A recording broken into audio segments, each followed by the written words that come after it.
I'm here with Jamie Sarubbi, a junior marketing major here at Notre Dame. She's the daughter of a New York City firefighter whose family had no idea where he was for 18 hours on 9/11.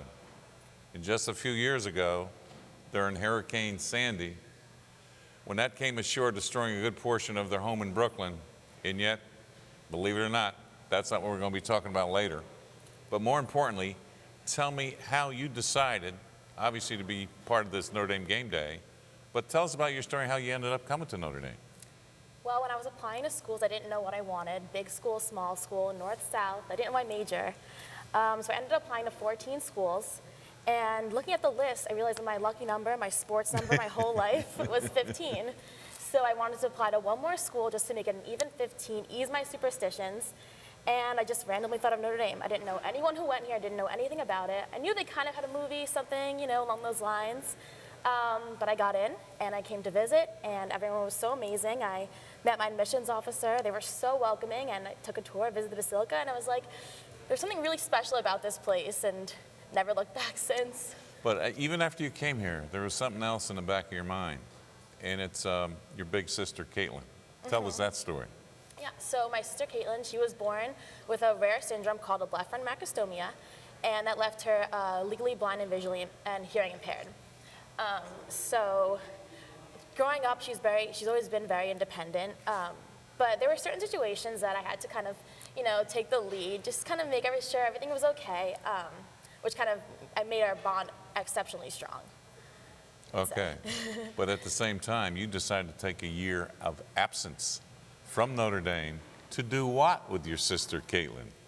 Well, as you mentioned, my dad's a New York City fireman, and after 9/11, our family was sponsored out in Colorado by a disabled sports organization, and there she learned kind of this world of disabled sports, and she learned how to ski race. Excuse me? She learned how to ski race. Yes, she's a ski racer. So the way it works is that I'm a guide and I ski in front of her. Okay. And we race down the mountain. So you're like the coach leading the team down the mountain. I'm the coach and the athlete. And the equipment also. Okay. So we have walkie-talkies in our helmets, and we just talk back and forth, and I kind of say right, left, faster, slower, pitch, things we kind of call out in practice. Okay, so now you try to compete for, to be big time, go for a championship.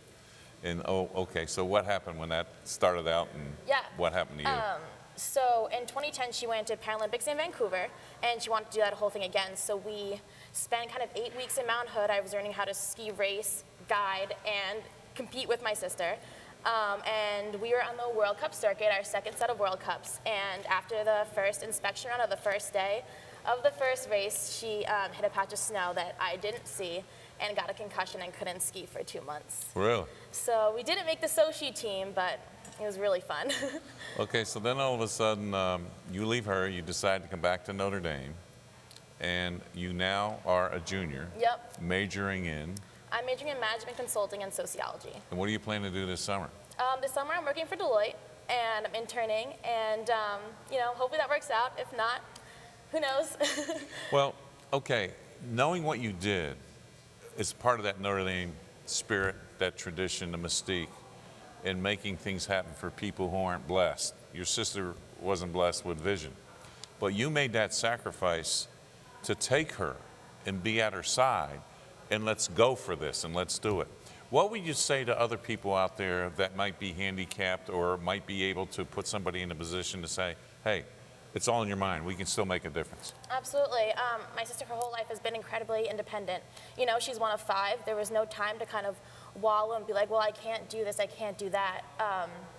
She's just been a blessing, and I think that I've been blessed to be able to be there for her. So you know what? It's not disabled, it's just differently abled. There are different ways to work around it, and life gives you lemons, you make lemonade, as corny as that sounds. There you go. No, I agree with you. But Jamie, she's graduating from where this year?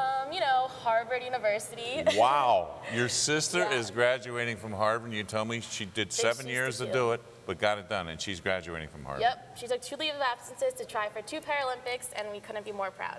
Well, I'm proud of what you are and what you do, just by an example of being the Notre Dame tradition and the Notre Dame way. Thank you. And I'm just happy that you are a part of us. I'm glad you're back with us, and you will make a difference in other people's lives, not just your sister. But that's what I think, is Father Hesburgh, his vision of getting women to Notre Dame.